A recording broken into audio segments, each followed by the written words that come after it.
Hallelujah, सबको जय मसीह की। आइए हम एक वचन देखेंगे, मत्ती 5 अध्याय का 11 वचन। यहाँ पे क्या लिखा है?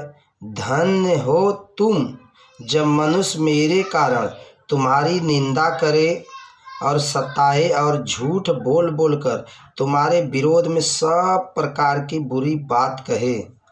तब आनंदित और मगन होना, क्योंकि तुम्हारे लिए स्वर्ग में बड़ा प्रतिफल है, इसलिए कि उनने उन भविष्यद्वक्ताओं के जो तुमसे पहले थे इसी रीति से सताया था। वचन में लिखा है कि धन्य है तुम जब मनुष्य मेरे कारण तुम्हारी निंदा करे। आज बहुत से फास्टरों की निंदा हो रही है। छत्तीसगढ़ का मैं वीडियो देखता हूँ बार बार। वहाँ जिस तरह 2 कुरिन्थियों 4 अध्याय 4 वचन में लिखा है, इस संसार का ईश्वर उनकी बुद्धि को अंधा करके रखा है। इस संसार का ईश्वर, इस मतलब कलयुग का जो ईश्वर है, कलयुग यानी काल यानी मौत, तो मौत का जो ईश्वर है उन लोगों की बुद्धि अंधा करके इतना बुद्धि को अंधा कर दिया और मन को कठोर कर दिया है, उनको समझ में नहीं आता क्या करना चाहिए क्या नहीं करना चाहिए। वो सोच रहे हैं कि हम क्या करेंगे, लोगों को झूठ बोल बोल के तुम 5,000 रुपया देते हो, तुम 5 लाख रुपया देते हो, 3 लाख रुपया देते हो, धर्म बदली हो जाता है। पैसा दे दे के लोग धर्म बदली करते हैं, इस तरह लोगों का कहना है। लेकिन वचन क्या कह रहा है? धन्य है तुम जब मनुष्य मेरे कारण तुम्हारी निंदा करे और सताए और झूठ बोल बोल कर तुम ये खाते हो वो खाते हो, और तुमको जो है पैसा मिला है धर्म बदलने के लिए, झूठ बोल बोल कर उनकी बुद्धि इतनी अंधी कर दी है शैतान ने, और वो कुछ समझ ही नहीं पा रहे कि हमको करना क्या चाहिए, क्या करना चाहिए क्या नहीं करना चाहिए। और हम दुआ करते हैं कि परमेश्वर हर एक के बुद्धि को खोल दे। बुद्धि यानी तीसरी आंखें, 2 आंखें शारीरिक, 1 आंखें परमेश्वर की दी हुई आत्मिक आंखें।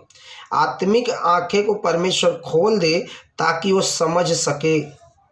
इतना चमत्कार, इतनी लोग जो है बीमारियां ठीक हो रही है, लोग हालात से परेशान हैं, बीमारी से परेशान हैं, जादू टोना तांत्रिक वाले के यहाँ जा जा के, ओझा सोखा जो तांत्रिक होते हैं वहाँ जा जा के उन लोग इलाज करा करा के थक गए हैं।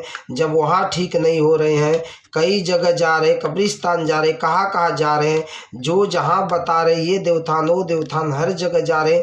जब थक जा रहे हैं डॉक्टर के यहाँ जाके, जब सब बर्बाद हो जा रहा है, अब उनको कोई रास्ता नहीं है, तो ये कई रास्ता दिखता है और कोई बता दिया कि चर्च में जाओ आप ठीक हो जाओगे, और वहाँ उनका विश्वास होता है कि चलो अब सब जगह तो गया हूँ, अब जाके देखता हूँ मैं ठीक होऊंगा कि नहीं होऊंगा, और वहाँ जाते हैं वो ठीक हो जाते हैं। और ठीक होने के बाद वो क्या करते हैं कि ठीक होते होते थोड़ा थोड़ा करके परमेश्वर विश्वास करते करते करने लगते हैं कि चलो परमेश्वर जिंदा है करके, परमेश्वर है करके, और उनका विश्वास बढ़ जाता है। लेकिन लोगों को ये बात समझ में नहीं आती है, और फिर बोलेंगे तुमने धर्म बदल लिया, तुमने ये कर लिया, तुमने वो कर लिया। अभी सोचो कितनी बुद्धि अंधी है उनका। अगर जो ऐसा बोलते हैं उनके घरों में अगर बीमारी आ जाए या उनका ही एक्सीडेंट हो जाए और वो पड़े रहे खाट के ऊपर 1 साल 6 महीना, तो वो क्या करेंगे? वो तो नहीं देखेंगे ये किसका हॉस्पिटल है, हिंदू का है, मुस्लिम का है या क्रिश्चियन का है, उनको इलाज से मतलब होएगा। लेकिन जब पेट भर खाना मिलता है, जब दाना मिलता है, पेट भरा रहता है, तो उनको सब अंधा ही अंधा दिखता है। हालेलुया। सिर्फ मनुष्य स्वार्थी, अंत के दिनों में लिखा है मनुष्य स्वार्थी, डींग मार, बड़ी बड़ी बातें को बोलने वाला, और सत्य पे नहीं बल्कि झूठ को चाहने वाला होगा। बड़ी बड़ी बातें बोलने वाला, डींग मार, बड़ी बड़ी डींग मारेगा।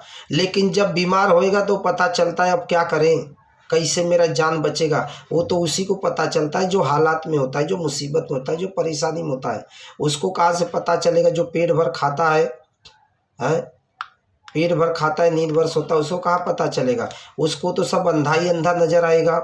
लेकिन एक अंधा जो है उससे जाके पूछो उसके जीवन में क्या गुजर रहा है, वो भी दुनिया देखना चाहता है। ये तो परमेश्वर की अनुग्रह है कि तुम्हारे पास आंखें, तुम देख रहे हो, फिर भी देखते हुए भी तुम अंधे हो और सुनते हुए भी तुम बहरे हो। लेकिन जो अंधा है वो तो कम से कम इतना तो देख रहा है, सही और बुरा को तो पहचान रहा है, हैं? परमेश्वर आशीष करे सभी को। मैं इसीलिए बना रहा हूँ कि लोग समझे और सुधर जाएं, क्योंकि समय निकट है और प्रभु यीशु मसीह आने वाले हैं। लोग बोलते हैं कि यीशु मसीह मर गए हैं, ईसाई योग देवता मर गए। ईसाई योग देवता मरे और तीसरे दिन जिंदा हो गए। 40 दिन रात चेले के साथ में स्वर्ग में चले गए और स्वर्ग से पवित्र आत्मा के रूप में धरती पे हैं। वही परमेश्वर है, वही परमात्मा है, वही यीशु मसीह है, वही आत्मा है जो मनुष्य की आत्मा को स्वर्ग ले जा सकता है। आमीन। और वही पवित्र आत्मा जो मनुष्य को बदलता है, मनुष्य के मन को बदलता है, उसे पाप से, बुराई से, नशे से, झूठ से छुड़ाता है, वही पवित्र आत्मा है। इसलिए सभी लोग विश्वास करो, सच्चाई को जानो, सच्चाई को पहचानो, किसी के बातों में मत आओ। बाइबल में लिखा है धोखा न खाना, बुरी संगति अच्छे चरित्र को बिगाड़ देगी। बुरी संगति अच्छे चरित्र को बिगाड़ देगी। इसलिए बुरी की सामना मत करो, अच्छे को पहचानो और अच्छे पे चलो। प्रभु सभी को आशीष करे। आमीन।